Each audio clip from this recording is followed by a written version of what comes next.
Welcome to Daily Papers, the podcast where we break down the latest research into bite-sized pieces. Today, we're talking about AI safety. We all want our AI assistants to be helpful and harmless, but how do we actually guarantee that? It's a huge question in the world of AI. And a new paper from researchers at the National University of Singapore offers a fascinating insight. The title is The Blessing and Curse of Dimensionality and Safety Alignment. And it suggests that the very thing that makes AI so incredibly smart might also be its biggest vulnerability. A blessing and a curse? That sounds dramatic. Let's start with the blessing part. Why are modern AI models, or LLMs as they're called, so powerful? In a word, size. These models are enormous. The dimensionality in the paper's title is a technical way of talking about the size. You can think of it like a box of crayons. A very simple, early model might have an 8-crayon box. It can draw pictures, but they're pretty basic. Right, you're limited in your color palette. Exactly.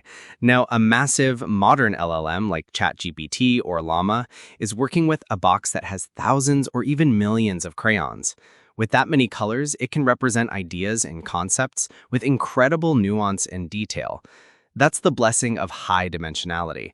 It's what allows them to write poetry, generate code, and have surprisingly human-like conversations. Okay, so more dimensions means a smarter, more capable AI. I'm with you so far. But the paper says this creates a curse. How does having more crayons become a bad thing? Well, it turns out that inside the AI's vast internal thought process, what researchers call its activation space, it organizes concepts in a surprisingly simple way. The paper builds on this idea that abstract concepts, like truthfulness or safety, aren't just a random jumble of numbers. They actually form a straight line, a clear direction. Like a compass needle. So there's a safety needle inside the AI that points toward safe answers. That's a perfect analogy. If you can find that needle, you can actually nudge the AI's internal state along that direction to make it more or less safe. This process is called activation engineering. But here's the problem. If the good guys can find the safety needle, so can the bad guys. And they can push it in the wrong direction. That's the curse. Precisely. This is how a specific type of attack called a jailbreak can work. An attacker can find the direction for harmfulness, the opposite of the safety needle. Then they can take a totally innocent prompt like, tell me about laundry detergent, but secretly inject a bit of that harmful direction into the AI's thoughts. So the AI is thinking laundry detergent, but also getting a little nudge of be harmful. What happens then? The AI might bypass its safety training. It knows it shouldn't give harmful instructions, but that secret nudge steers it into a dangerous part of its thought space. Instead of just describing what detergent is, it might generate a response about why a child should eat it, which is obviously something we never want an AI to do. That's terrifying. And the paper calls this the paradox of linear separability. What does that mean? It means that as models get bigger and smarter, as they get more dimensions, these concept needles like safety become even sharper, clearer, and easier to find. So improving the model's general abilities, its blessing, simultaneously makes it more vulnerable to these specific attacks. That's the curse. Okay, so we have a major problem. What do the researchers propose we do about it? How do we break the curse? Their solution is incredibly clever.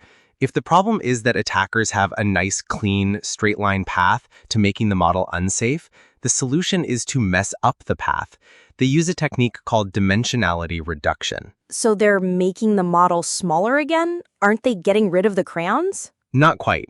It's more like taking the attacker's perfectly crisp treasure map and crumpling it into a ball. The map still contains all the same information, the treasure is still there, but all the nice straight lines and directions are now wrinkly and bent.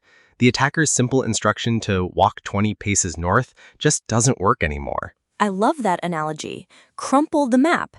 How do they actually do that inside an AI? They tested 2 different methods.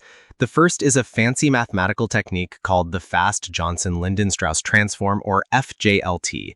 It projects the model's thoughts into a smaller space at many different points while it's thinking. Okay, that sounds complicated. What was the second method? The second one is more intuitive. They call it a bottleneck. They basically insert a tiny choke point at one of the early layers of the AI. They force all the complex, high-dimensional information to squeeze through this narrow, low-dimensional gap before continuing on. This compression and decompression process effectively crumples those straight-line concepts. So the million-dollar question, did it work? It worked remarkably well. They took standard, safety-aligned models, and then they used the act-add jailbreak attack on them. Without a fix, the models became very unsafe, with one model giving harmful responses almost 100% of the time. But after applying their bottleneck fix, that same model's refusal rate for harmful instructions shot back up to 95%. It was almost perfectly safe again. Wow, that's a huge improvement. So crumpling the map really works. It does. They even visualized it.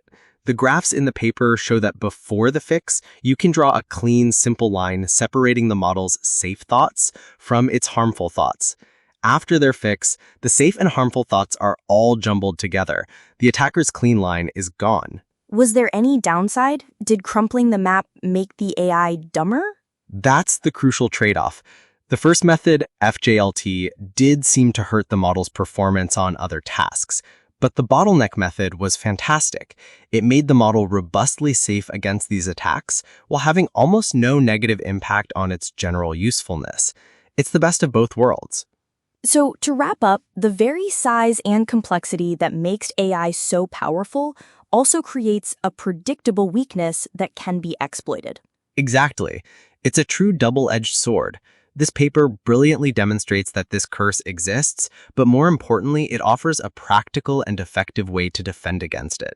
By strategically reducing dimensionality, by crumpling the map, we can build AI that is not just powerful, but also fundamentally safer.